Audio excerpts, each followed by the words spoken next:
Angel Reese was like, she was giving me flashbacks, okay? I kept getting nightmares from last year, 2024 WNBA season, towards the end of the regular season, when Angel Reese had that hairline injury, fracture injury, whatever, to her wrist, okay? And she actually had to go to surgery, and it prematurely ended her career that season. She had to sit out for the rest of the remaining season, okay? And she kept on grabbing at her wrist. Did you catch Angel Reese's expression as she walked off the court? The fear in her eyes said it all. She was holding the same wrist that ended her season last year, and you could tell it wasn't just the physical pain she was dealing with on that bench. It was the thought of her entire basketball future flashing before her eyes. This injury led to surgery last season, and now it's happening all over again. With the WNBA season just weeks away, the timing couldn't be worse. As women's basketball finally starts getting the attention it deserves, this setback isn't just affecting one player. It's sending shockwaves through the whole league. Had to go to surgery, and it prematurely ended her career that season. She had to sit out for the rest of the remaining season, okay? And she kept on grabbing at her wrist, and you could tell that she was in pain. Last season, what seemed like a small wrist issue quickly turned into a serious hairline fracture that required surgery, cutting her promising rookie year short. The timing couldn't have been worse. Until now. Did you see those early moments in the unrivaled league game? The cameras caught Angel clearly in distress during the first quarter. She kept grabbing her wrist, wincing with every movement, yet somehow powering through to attempt layups despite the obvious pain. It felt like watching a nightmare repeat itself, as Reese seemed to be reliving her past injury right before our eyes. And Angel Reese, after injuring her wrist last season, getting surgery on her injured wrist, has now injured her wrist again and looked in severe pain in the Rose win in Unrivaled. In those early minutes, you could see her making small but telling adjustments, grimacing after contact, altering her shooting form, and trying to protect herself while still pushing to compete at the highest level. Her body language said it all. Something was seriously wrong. She kept on grabbing at her wrist, and you could tell that she was in pain. She was doing this in the first quarter of tonight's Unrivaled League game. She was still moving and grooving, trying to make them layups. Again, she was doing her layups, okay? She had energy like the Energizer Bunny. Again, it was very apparent that she was in pain due to her wrist. The frustrating part? When Reese first dealt with this injury last season, some critics went as far as accusing her of faking it. They questioned her toughness and commitment, only for medical tests to later reveal she had a legitimate hairline fracture that required surgery. Now, her determination to play through the pain stands in sharp contrast to those who once doubted her.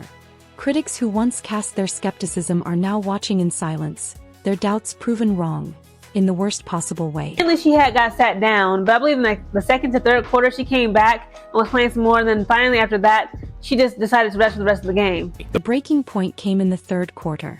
After pushing through the discomfort for as long as she could, Reese was forced to accept that she couldn't continue. For a competitor with her fierce drive, that decision wasn't made lightly. It says everything about how serious the situation really was.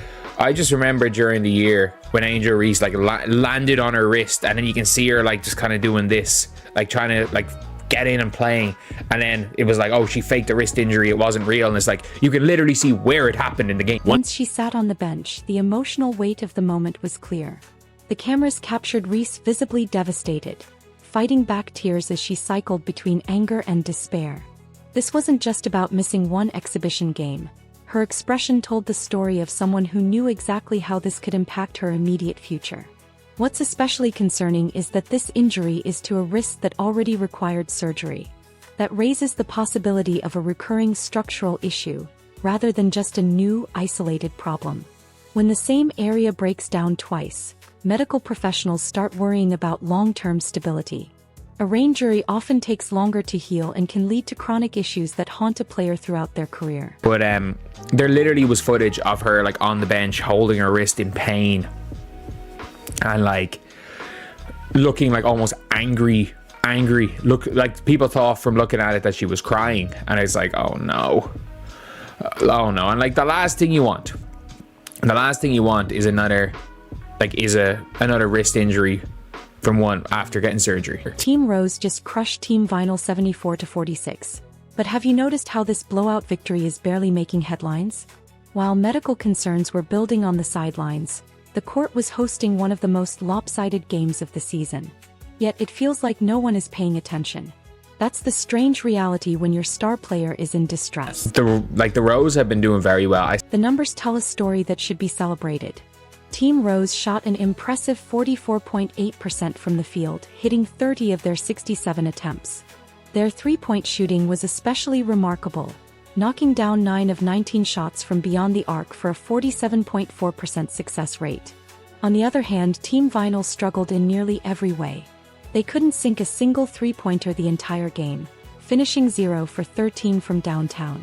Their overall shooting was dismal, connecting on just 18 of 57 field goal attempts for a painful 31.6%. Normally, when a professional basketball team fails to crack 50 points in an entire game, that's the kind of thing that makes headlines. Goals, okay? Field goals made. So Team Vinyl, guys, they were 18 for 57, whereas Team Rose were 30 for 67.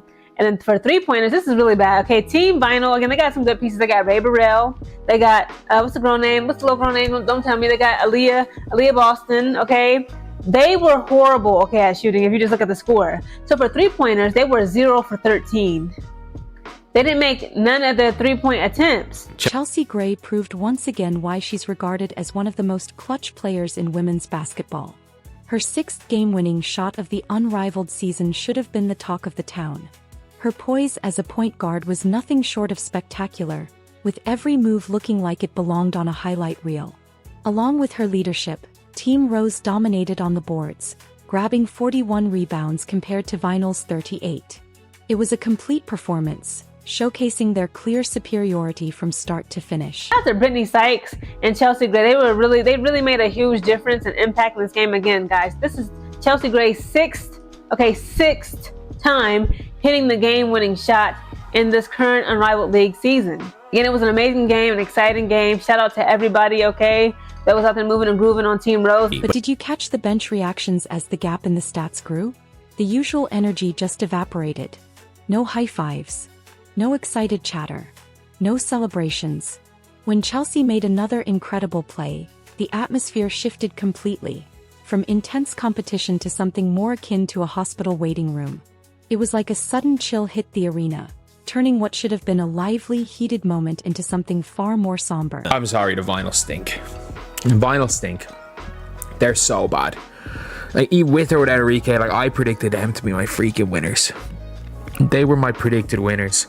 The cameras kept cutting away from the action, capturing the tension off the court as Team Rose's coaching staff huddled in serious discussion and teammates exchanged worried glances.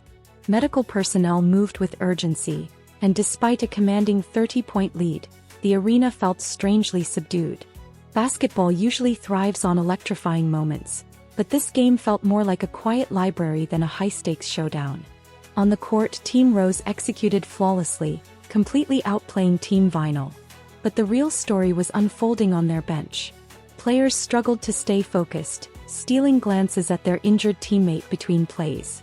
What should have been a celebration of dominance turned into a moment of collective concern. Their statistical brilliance became almost secondary, with post-game interviews shifting from victory talk to an intense focus on their teammates' condition. Look, the season's 2 months away. If it ends up being another injury, maybe not one that requires surgery, but another serious wrist injury, you're looking now at, I don't know, going into, say, May, June, for her to come back. And sorry, that first game of the season becomes significantly less relevant if Angel Reese is not there. Behind the worried faces on Team Rose's bench lies a troubling reality about women's basketball that rarely gets discussed. Did you know that female athletes face fundamentally different injury risks than their male counterparts? With the WNBA season just weeks away, May 16th to be exact, Angel Reese's situation forces us to confront an uncomfortable truth. The relentless physical toll of year-round basketball may be taking a serious toll on these athletes' bodies before their careers even have a chance to fully unfold. Sad thing again to see any player getting injured. And look, and I get it. There are horrible people everywhere that probably want to watch Angel Reese getting hurt or see her like in agony on the bench and claim it's a faked injury, and I don't know some of the mad stuff. The Unrivaled League was created as an off-season competition for WNBA players to keep their skills sharp and maintain visibility between official seasons. It's meant to be a win-win. Players get more court time, fans get more basketball, and everyone benefits. But beneath the surface, this seemingly perfect arrangement has serious flaws.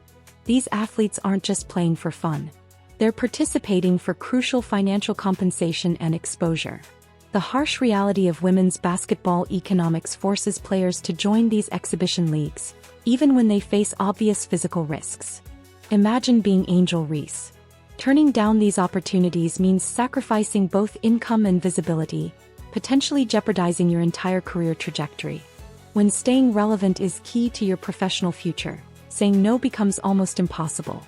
That Angel is all right. Again, the WNBA season, the tip-off, guys, put it in your calendar, is May 16th.